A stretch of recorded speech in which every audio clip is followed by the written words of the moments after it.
Welcome to another episode of the Apex Perspective podcast.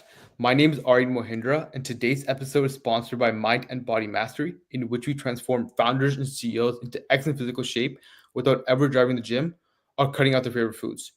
If you're curious about that, learn more about that at mindandbodymasteryfitness.com. Today, I have the absolute pleasure of speaking with Fieldman Robinson, co-founder at Vertical Voyage. Fieldman, I'd love to get started with your background. Thank you, Aaron. Thanks for having me on the podcast today.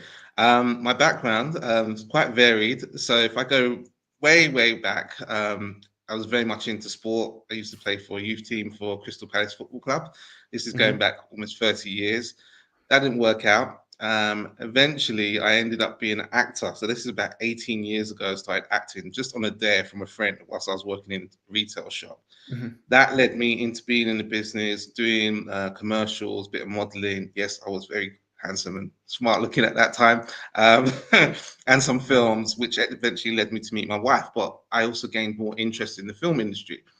From that, I ended up working at Sony Pictures. So Mhm. this is about 15 years ago, and I was there for a few years.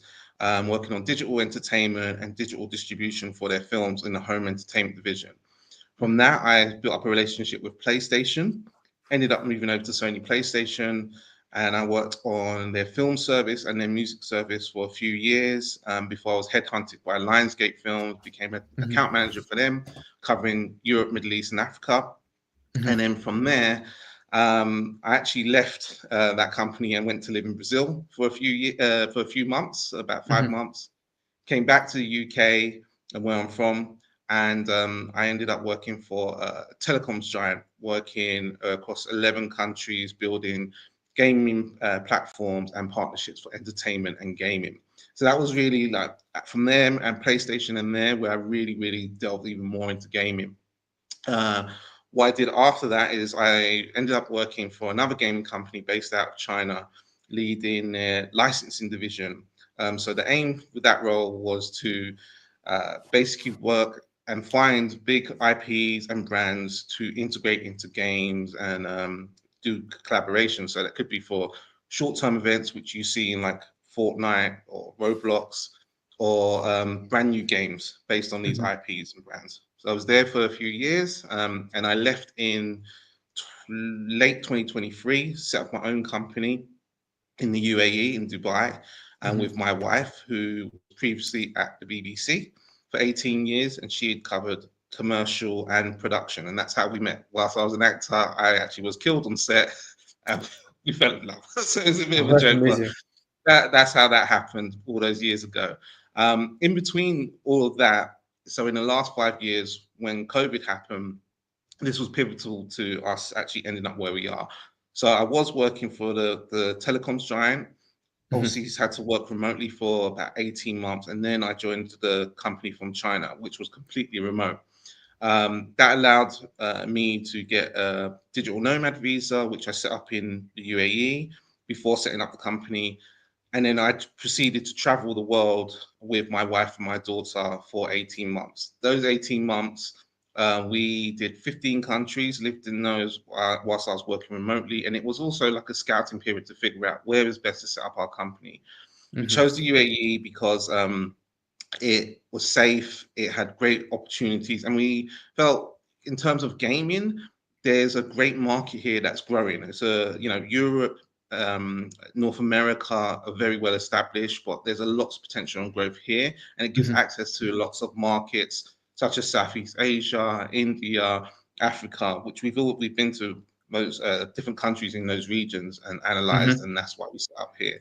So what we do with Vertical Voyage is we work on similar principles as I did for my previous company, but more focused on the IP expansion, not just for gaming. So we will look at expanding and working with these brands and IPs, global brands and IPs, to not only put them into games, but we are looking at real estate, merchandise, other cross media platforms. So, for example, right now working on a project where we have an IP for an animated show. Mhm. We based out of the US, and we're working with the owners of that to have a game developed based on that IP. Another one is the opposite way around, where we have a game IP where we've actually sourced different animation production studios from around the world, and we're actually in the process of analyzing them right now.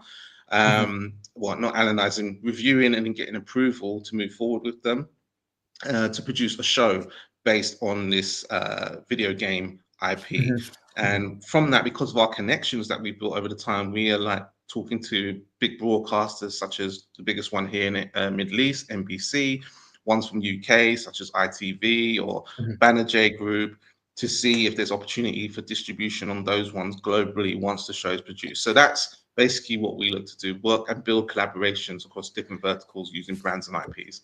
I love it. So I'm not particularly educated on the IPs aspect. Could you expand Mhm. more about that and tell me more about how that works? Yeah, sure. So an IP is an intellectual property. Mhm. So, for example, with my background being in film and gaming, so an IP could be, say Sony Pictures, who I work for. They own Ghostbusters or Starship Troopers or Karate Kid.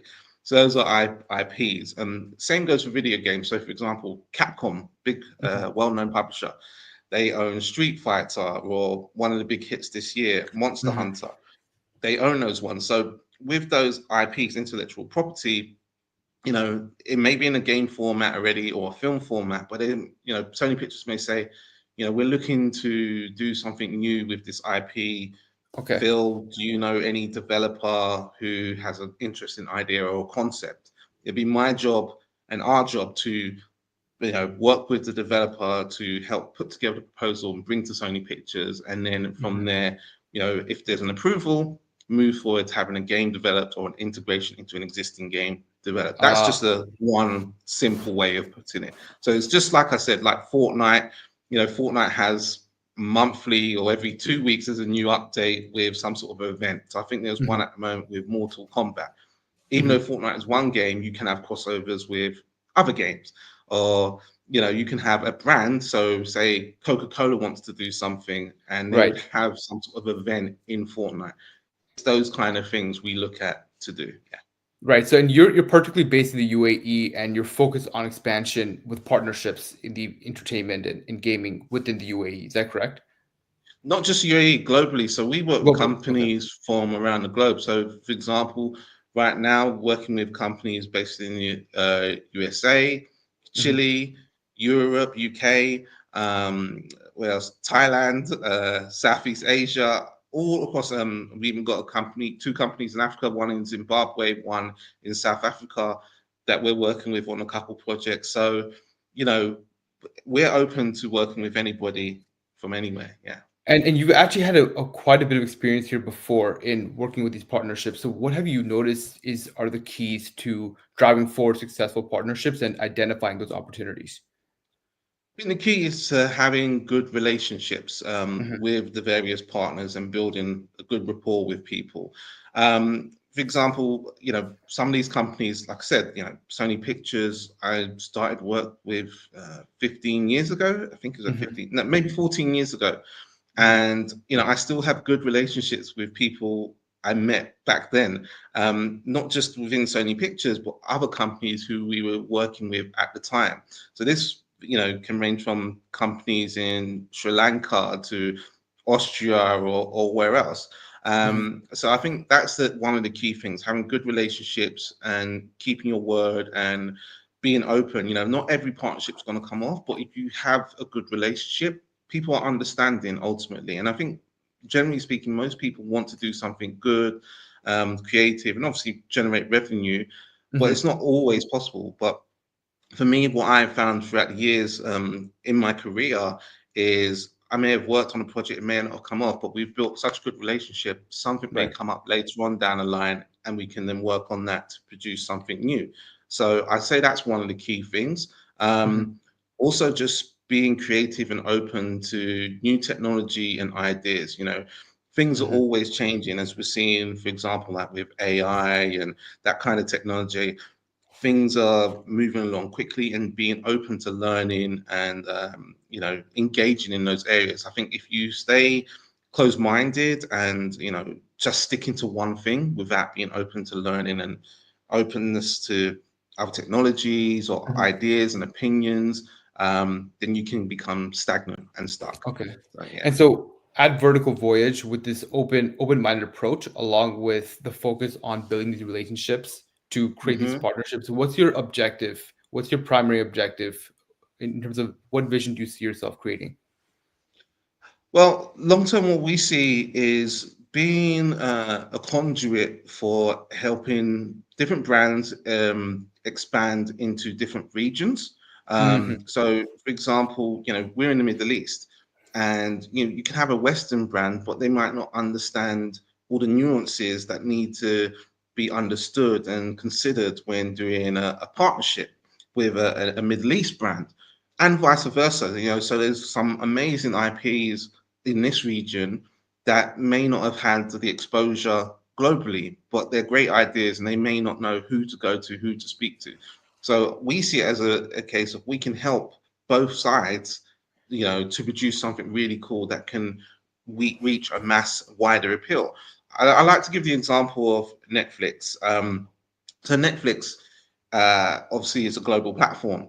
Hmm. Now, because of Netflix, people now have access to content from other regions that was not easily accessible 10, 15 years ago. A good example is something like Squid Game. Squid Game is Korean produced and it's a massive hit globally. That was not possible 15, 20 years ago, unless you really dug in the crates to find that content. But now it's much more accessible. And, even for myself, because of things like Netflix, I've actually got into some Korean drama, which I would never have expected. But there you go. And I see it the same thing with regards to gaming and different brands. There's really cool Got things it. and different stories out there that can be expressed and expanded globally to other audiences if given the So, chance and opportunity. Yeah. so these nuances are essentially are dealt with regards to your connections and the specific kinds of approach you take, and Mhm. essentially the the kind of vision you can see yourself making is creating those kind of stories like Squid Games or anything other like that in terms of video games, right? So there's higher potential for collaboration with your approach. So my question is, what do you see in terms of the video games between the Middle East and I guess Western? Is there any specific opportunities that you see right now? Yeah, there's lots of opportunities. There's Mhm. games and culture. The culture is very rich here, Mhm. and I think it can reach other audiences. We've Mhm. seen that, and we've seen the expansion of the region globally. So, for example, what you see in Saudi Arabia with all the boxing, big boxing events taking place here. There's going to be a World Cup here. A few years ago, there was the World Cup in Qatar. So there's Which a lot more opened up. opportunity. Sorry to interrupt, Yeah, but there's lots a of lot more opportunity. opportunity, lots of opportunity, and this is a way to bridge that connection. I love it. I love it. Exactly. Yeah. Yeah, So yeah. So that's how we see it. Yeah. absolutely. So what's your objective in with regard to, I would say my understanding right now is with video games specifically. hmm I've heard of Overwatch. I've heard of these different games where they're streaming this on. They're collaborating different countries all together. My question is, what's is this specifically about bringing in communities together as well, or is it also just specifically about brand partnerships? We are focused more on the partnerships with the IPs and the Hmm. brands. The community element of it does play a part because for any kind of game to be successful, you need a good community Right. nowadays anyway, to spread the word, engage, etc., Hmm. etc. So that's an area, we do consider when we're looking at games or different ideas and working with the different partners who we work with. There's no Hmm. doubt about that. And it has to be considered because, like I said, you have to be considerate of the nuances and the culture here. You can't just go and throw anything into it and expect it's going to be okay. It's very much similar to what the situation I worked with when I was working with the Chinese company. Hmm. The Chinese government had specific rules and criteria that games had to adhere to gain a license to have a game. I would Right. say it's the same thing here. You're not you can't just do anything Hmm. without some guidance and understanding. So I see it as the same, and the community plays a massive part in that, whether that's coming from the government or just from speaking with people in the know of the culture. Because even for myself, I've Absolutely. been resident here for 3 years, but I'm not going to understand everything because I grew up in the West in the UK. So it's important to work with people who are local, understand, and have a thorough knowledge of the community as a whole. Yeah. Absolutely. And the reason I did mention the community is because back when I did used to play any kind of video game, which was quite a while ago, I only Hmm. heard of Overwatch and I've seen it on ESPN. I believe they put it on Hmm. ESPN or some kind of sports actual network, and there's Yes, people playing from all over the world. So the kind of correct. opportunity that I'm seeing now is significantly larger. Which are creating so much community around the world around one specific kind of game or Hmm. one kind of thing like this. It creates a humongous plethora of opportunities. And I think that's one of the reasons I think Fortnite was actually quite successful, actually. So Yeah. that's why I mentioned that. But I love what you shared today, and I'm actually I'm so happy that I could learn more about this because I'm gonna be looking more further into global games and more about how Yeah. these games and entertainment industries are merging all throughout the world. So I'd love to now shift the conversation a little bit towards fitness. And I wanted to Yes. first off go ahead and ask you, what do you think is one of the benefits I would say that fitness could bring to a founder and CEO? Um, there's so many. For me, without health, you can't have wealth. In fact, you Right. can't have really anything. You need your health, and that goes not just for physical fitness, but also mental fitness. Right. Now, I'll be honest. Even for myself, I've had times when it's been challenging. Even last Sure. year, it was challenging because the way I was working, I still had some elements of the mindset from when I was an employee of how I was Hmm. approaching things, and that was taking a toll on my health. And Hmm. came to a head around Christmas time. I went to the doctors. They said my blood pressure was really high, and I realized it was because I wasn't really taking enough breaks. I wasn't sleeping properly. I was just working, working, working. So I Right. had to pull back, take some time off, because what I actually realized, I hadn't actually taken a full 2 weeks off work for about 5 years since my Hmm. daughter was born. And I figured, pull back, let me assess things, and then start again. So from there, it's been a case of putting some time aside for myself, making sure I, do some exercise every day, whether that's at least 30 minutes of Sure. walking or going to the gym. And I also found that that's been very helpful to my mental health as well, Right. having some space to think and all that, but also improving my physical condition. Like, I've lost quite a bit of weight since the beginning of the year. Congratulations. So thanks. So it's a case of keeping that going, and I find it very Absolutely. important. Absolutely. And I actually was curious, what do you think is the largest problem? And I think you actually hit on some points previously regarding the time problem. What do you think is the Mhm. largest problem for founders and CEOs to prioritize their fitness? Time and, well, you said the word there, prioritizing. Yeah. Actually, putting the time aside and thinking that this is very important to all the other aspects. Right. So even for myself, I've changed my regime. What I would do is I'd up, take my daughter to school, come back, and straight into work. Now, what I do is I get up earlier and go and exercise in the gym, maybe 5 a.m. Or, if I don't wake up in time, take my daughter to school and then go to the gym after dropping her off and then get into work. So I make sure I do the things I need to do. And it's very important because it made me feel like I've actually achieved something already in the day that I wanted to do. And then I can, have a good feeling, the endorphins are going, I feel great, and then I get more things done. Right. Overall, I think it's very easy to slip into the task mentality of, I've got to tick this off, and this and this and this to get my job done, but without actually Mhm. prioritizing your own health, mentally and physically. And one of the things I wanted to refer to with this is, I actually wrote a book a few years ago called Mind Masters: The Book of Mantras, and in Mhm. that book, it's a self-development book, but it's based around superhero characters talking about the mantras I've used in the past. There's 52 of them, and they talk about them from the mental state, Mhm. spiritual state, health, and wealth. There's a new version coming out, which will be released in the next couple of months, which I've updated, new graphics, new designs. But with that, it's all interlinked. So your health, Mhm. will affect your wealth. It will affect your mental well-being and your spirituality and soul. All of those Mhm. aspects are interconnected. So that's why I see it's very, very important to have some alignment and balance with all aspects, especially your health. Because, Absolutely. like I said, without that, the others, if you don't have your health, you don't have anything really. Right. And I'm glad you share that perspective because that is something that I experienced and I do think is your health is essentially one of those components where it's necessary to take care of because if you don't have that, you can't operate in all the other points of your life.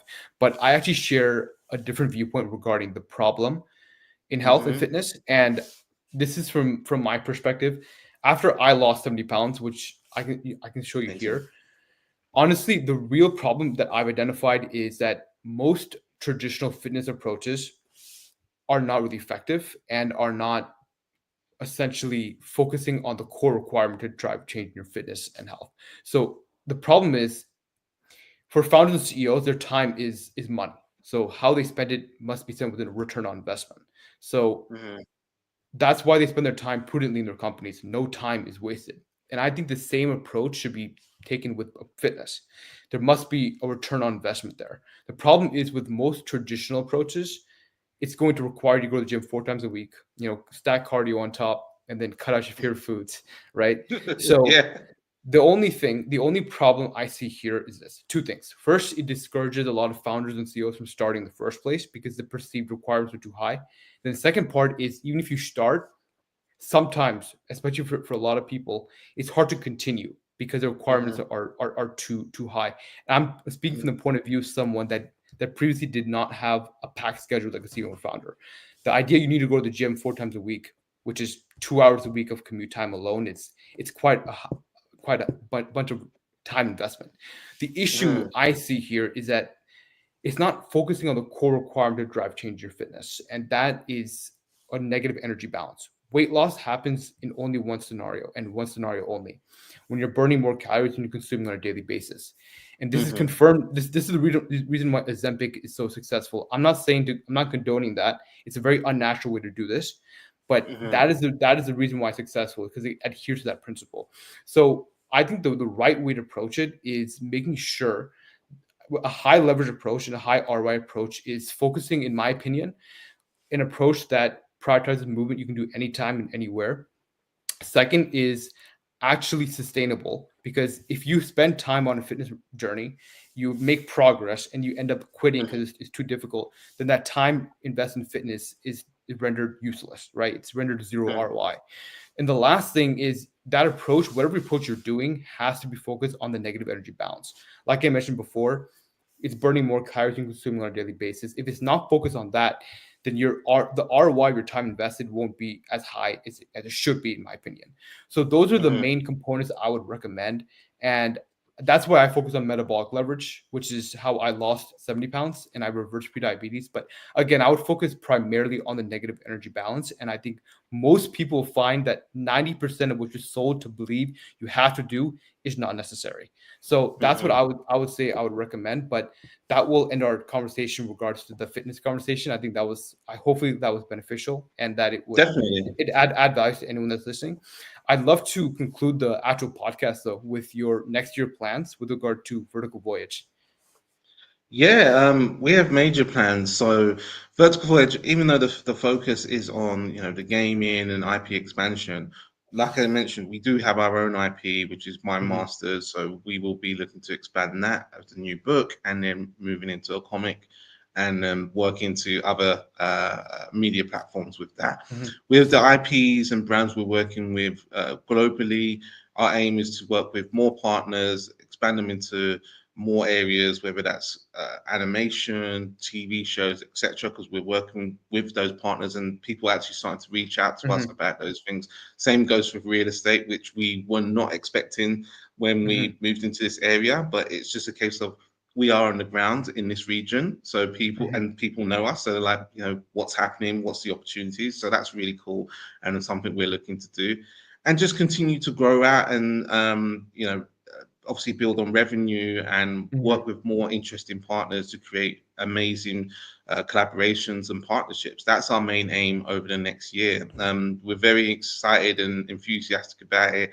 Being out here in this region, there's so many opportunities and possibilities to meet amazing, creative, and interesting people. So yeah, that's our focus for the next year. We have longer term plans as well, but I'll keep those under wraps. But for now, this is the next year. A lot of great things to come. Well, thank you for joining me, Fieldman. I appreciate it. Where can people find out more about Vertical Voyage and more about yourself? Yeah, the best way to find out about Vertical Voyage is go to our website, which is verticalvoyage.com. Mhm. If you want to find out about me, there's some details on the website about me and my business partner, who's my wife, but also my LinkedIn page. You know, it covers quite a bit of my history from Sure. being an author, speaker, working for games companies, films companies. So, yeah, that's the best way to find out about me. Excellent. Well, if you want to learn more about Fieldman and you want to learn more about Vertical Voyage, I'll be tagging both the website and his LinkedIn profile below. Fieldman, thank you for joining me. I really appreciate it. You're welcome, Ian, and thank you for having me on the show.